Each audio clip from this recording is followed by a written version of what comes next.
Yeah, I could have stayed as an artist until I realized it was just an illusion. I was still as enslaved as other people. We are pushing an ideology, but I did not know that he could sink that low. That makes him worse than I mean. It angers very many Ugandans. But again, I'm alive to the fact that we are in Uganda. I want to get my freedom or die trying to get my freedom. As part of our continuing partnership with The Elephant, we now have an interview from one of the most sought-after politicians in East Africa, Robert Kyagulanyi, or as most East Africans know him, Bobi Wine. Thank you very much for joining us. Thank you for having me, bro. So, I think the first question, of course, is why you, why this moment? Why Bobi Wine as a symbol for revolution in East Africa? Or do you even hold yourself up as one? Well, I didn't choose this. And if I was asked to choose, I wouldn't choose to go through what I went through to be here, but like fate had it, I'm here. I only raised my voice like one of the many young people in Uganda and of course in East Africa, trying to look better, especially when I know that I deserve better. Yeah. I just try to raise my voice as a contribution to the upliftment of the many voices. And this is where I've ended up. And of course, most people knew you as an artist prior to 2016, 2017. And you could have stayed as one. What drove you into politics? Yeah, I could have stayed as an artist. I was comfortable and free until I realized it was just an illusion, I still look at myself as an artist, although I look at myself as an artist conscious enough to want to play a role, I went into leadership. I don't like calling it politics, man, because the word politics has kind of lost meaning, especially in Uganda. It's a dirty word for you? It's a dirty word for most young people. So I went into leadership because I had been talking about these things and I believed that it was time to act. And most importantly, I wanted to inspire other young people to take active part in the decision making and how their countries are governed. And I could not just explain, I wanted to demonstrate. Yeah. There was an incident that you talked about and you've spoken about publicly in a nightclub that you went after buying your new Escalade. Maybe just give us a short version of that and how it impacted your life in politics. Man, it's a tough night. It's a tough night. I'd been comfortable, all the injustices that were affecting other people were not affecting me because I was a superstar, I was a celebrity, and I was always friends with these powerful guys until one day this guy felt like I was stealing the show and girls were looking at me and I was crossing this monster ride. So I got offended and came and slapped the hell out of me and blamed me for showing off, yet I knew the country had owners. That's when I realized that no matter how famous or popular I became, no matter how successful I became, I was still as enslaved as other people. And that is one of the many events that happened that made me resolve that I will not condone any kind of injustice anywhere. Yeah. Now, the trajectory of your life going into leadership, as well as the trajectory of Yoweri Museveni's life going into leadership, a lot of people have tried to compare and contrast in terms of his participation with Frelimo, later on his support for RPF and for freedom movements and revolution movements across the region. What does transnational or transcontinental revolution look like to you? How do you envisage that? Does it look like the kind that Museveni had with a gun and a bush, or what does it look like to you? As a matter of fact, I agree with the ideals of President Museveni, especially when he was still a young man. I believe that just like Dr. Martin Luther King put it, injustice anywhere is a threat to justice everywhere. So I really agree with President Museveni participating in the freedom movements and liberation struggles wherever he went. And I believe that's what everybody blessed with the ability should do. Only that, of course, I disagree with the violent method. I don't believe in any violence. I don't believe in shedding blood to free somebody. I believe that there are more peaceful ways of doing so. And I also believe that it should be done by all people so that no single individual takes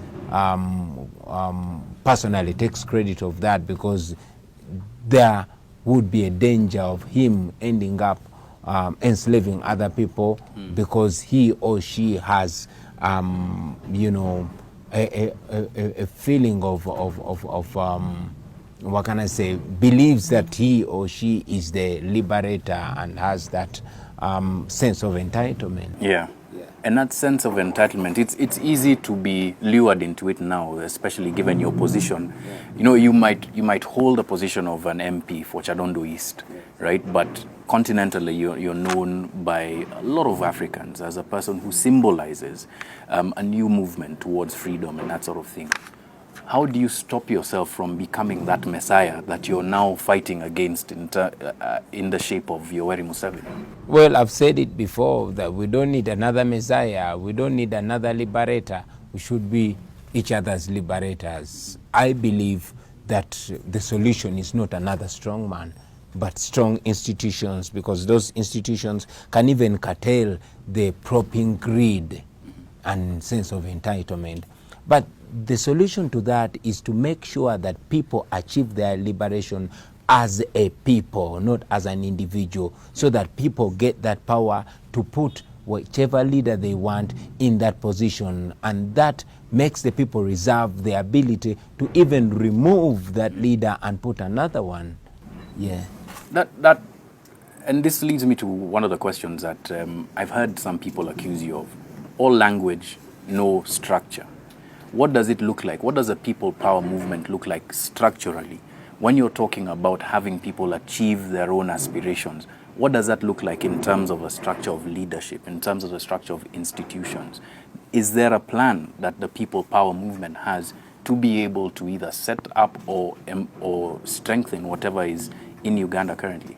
I believe in structured leadership, but again, I'm alive to the fact that we are in Uganda, where the government over 3 decades has learned how to deal with any dissent, and they attack the structures. I've seen how they deal with the current opposition leaders and current opposition parties, and indeed many government apologists have advised us to structure ourselves. In my opinion, they want us to structure ourselves so they can be able to deal with us. To manipulate. Exactly. The people power movement calls upon everybody, regardless of their political party, regardless of their backgrounds, regardless of their economic class, to own the idea that power belongs to the people and all the people, and we spread that in styles that we've been blessed with. Bob Marley calls it a rub-a-dub style.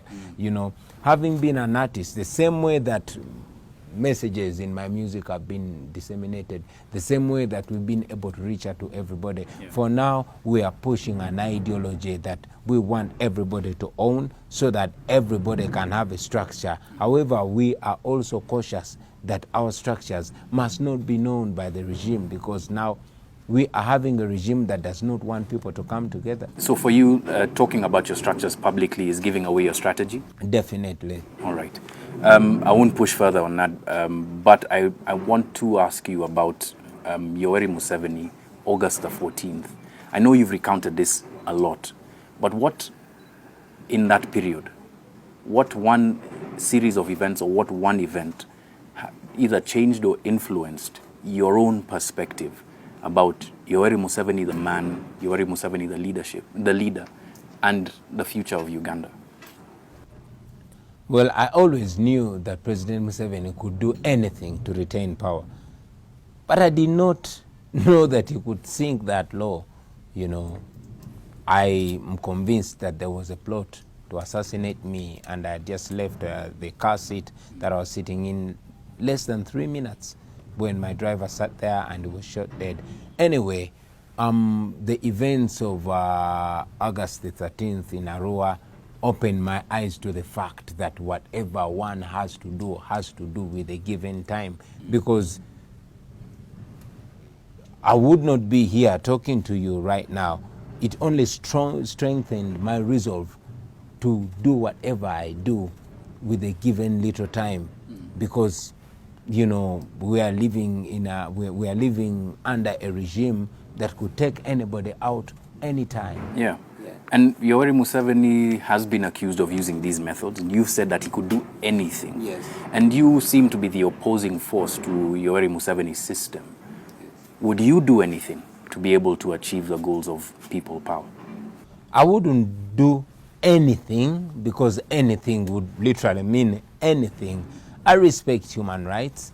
I despise violence. We are non-violent and we don't believe in violence. And we believe that we can use peaceful civil means to achieve what we want. I mean, it has been done before. We have blueprints of people like Nelson Mandela. We have blueprints of people like Martin Luther King. Kenya itself was where we are some 20-something years ago. Now, I'm not saying they are where they want to be, but at least, in my opinion, they are on the road towards where they want to be. Yeah. So I believe in peaceful revolution. You know, you've drawn from a lot of inspiration in terms of leadership. Interestingly, a lot of current leaders are drawing inspiration from others in the region in terms of some of the negative policies they're applying. Uganda has the OTT tax. Tanzania has tax on bloggers. Kenya now has just implemented tax on mobile phone transactions and the use of the internet. It's almost as if these leaders, there's a joke that it's almost as if these leaders are in the same WhatsApp group and they're sharing these ideas. How then do you create a transnational movement that also counteracts these kinds of things? Or is it on the shoulders of Bobi Wine to do this on his own? As a matter of fact, I believe that this is about the people, not about the leaders, because many times our leaders have let us down. For example, we are in the East African community, but in my opinion, it has many times projected itself like a president's club or a big man's club.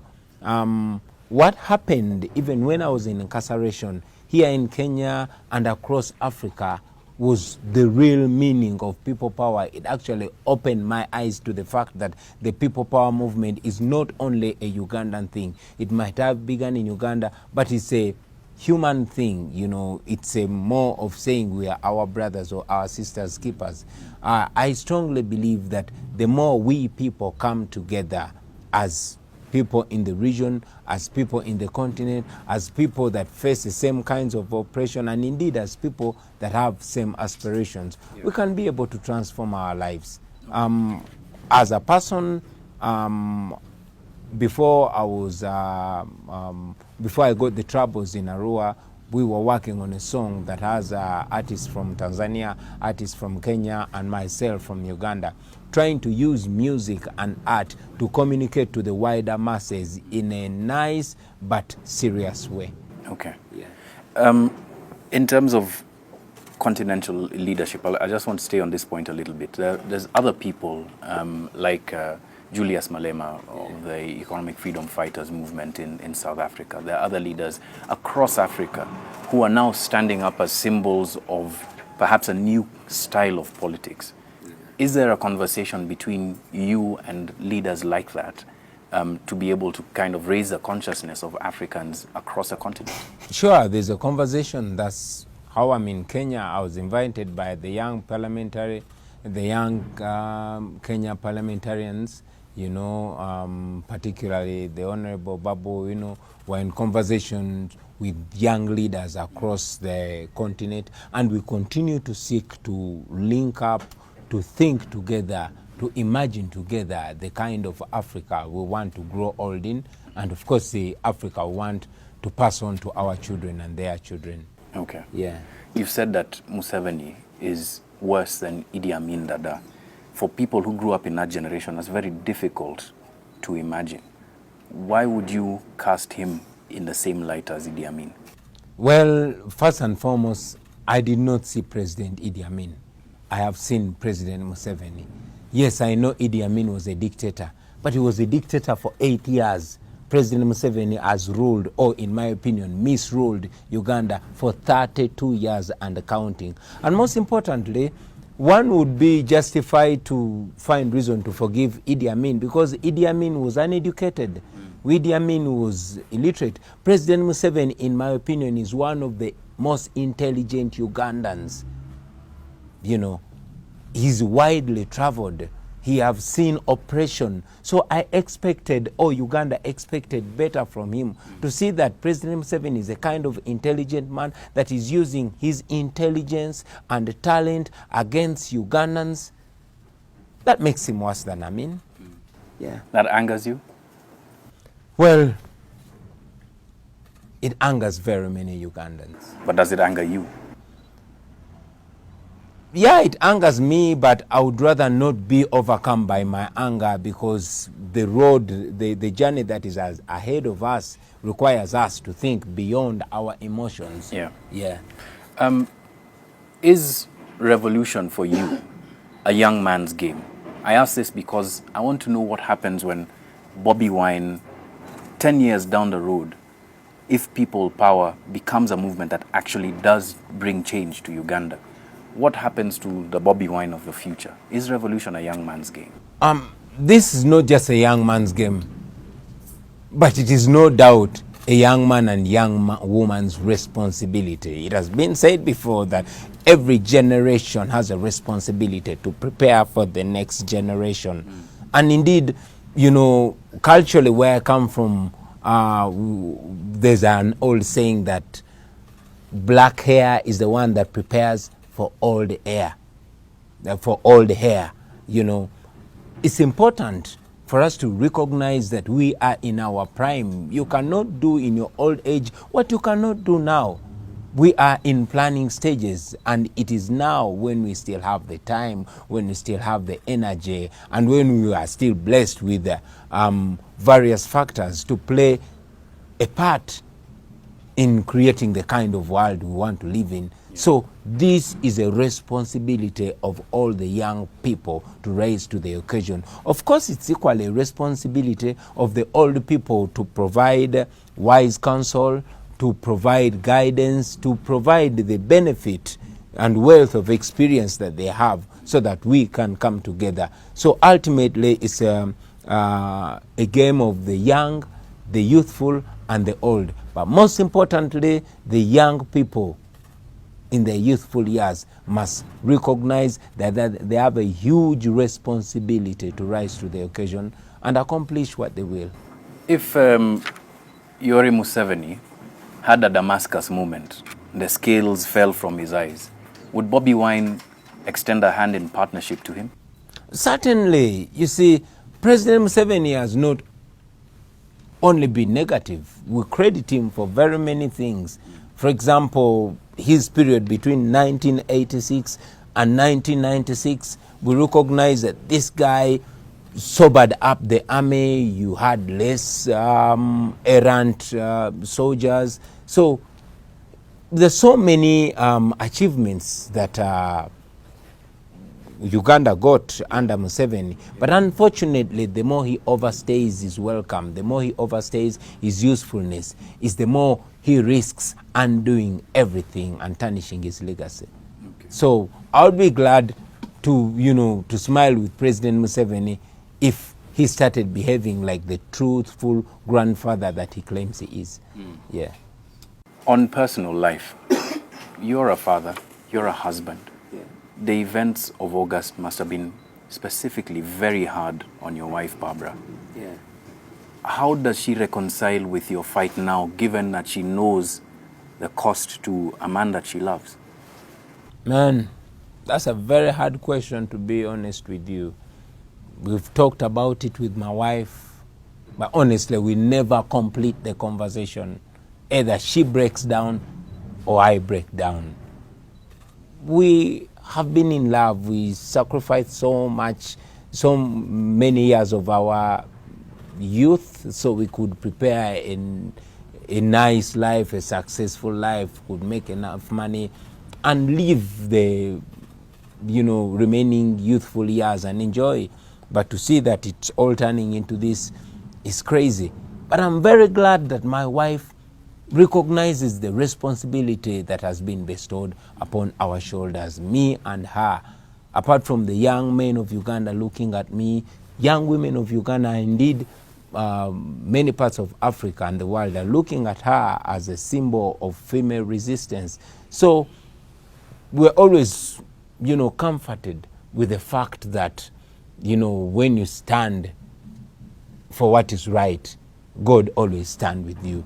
Yeah. So it is many times beyond our comprehension. We tend to leave it to God, because I can't honestly give you an answer. I'm asked this as well because I engage in certainly some dangerous things, but I mean, I'm not in the forefront like you. And certainly the question of what if Bobby dies has come across your mind. And that's a question that perhaps Barbara also has to confront. Yeah, but bro, you will remember that we had a very talented artist called Moses Radio in Uganda who passed away recently. He was a very intelligent guy who I always engaged in a conversation.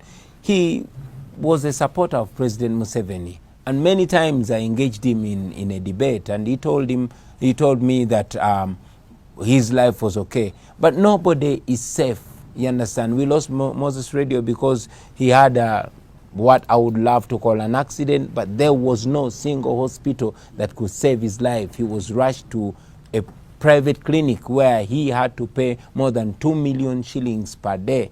You see, nobody is safe in Uganda, so it doesn't matter right now. And besides, what is the purpose of living a life that is not dignified? We all want to live freely. So, like I said before, I want to live in a free world, especially now in 2018. I want to live in a free Uganda. I want to get my freedom or die trying to get my freedom. Very strong words. I think my final question would be about the letter that you wrote to your children. It almost seemed as if, much as you had penned it and said that, I'll see you, when I come out. It almost seemed as if there was a hanging question mark about your future. And the question I want to ask is about passing on the seeds that you're planting in so many Africans at a personal level to your children. Do they understand the people power movement? Do they understand why Daddy spends so many times away, so many hours away from them? And do you think that they recognize the importance of what you're doing now? My eldest son, who is 13, seems to understand, but the more he understands it is the more he gets disturbed. First of all, I did not know that I would be free, because back home our president has absolute power and many people have unquestionably died just by raising their voice. I did not expect to get out, and I must credit my freedom to the many voices that were raised when I was in military incarceration. But again, I see it important to teach our children, all our children, whenever we can, because we don't know how long we are going to be with them. I would love to watch my children grow. I want to attend my son's wedding and my daughter's weddings. Like any human being, man. I want to see myself bald-headed and gray-haired, But these are things that we cannot guarantee. So whenever I can give some knowledge to my daughter or my son, I always try to do it, because we live in uncertainty, bro. Yeah. All right. On that note, Bobi Wine. Thank you. Pleasure meeting you. Pleasure. And the best of luck, man. Cheers, man. All right? Cheers.